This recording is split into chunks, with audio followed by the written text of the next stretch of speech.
គ្រប់គ្រងតើយើងជឿរឿងកាត់ខប្រមាណនេះហើយភាសាម៉ានេះបើ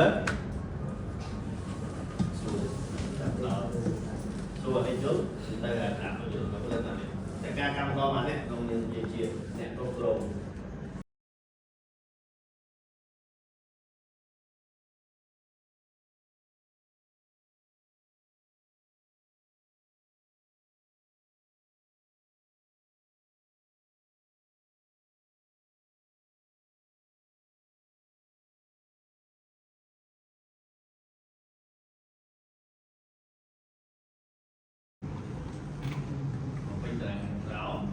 ហើយបន្តមកនេះ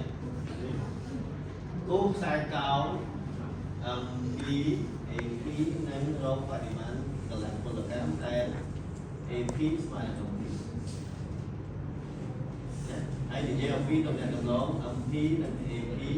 ហើយផ្អែកទៅលើតារាងក្រុមលើតោះណាលំហាត់នេះមេរៀននេះតិចមែនប៉ុន្តែលំហាត់អនុវត្តច្រើនតើបើសិនជាអ្នកទាំងអស់នេះយល់រូបមន្តនោះដល់នេះអាចធ្វើ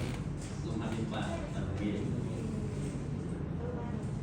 អូខេសម្រាប់ចោះ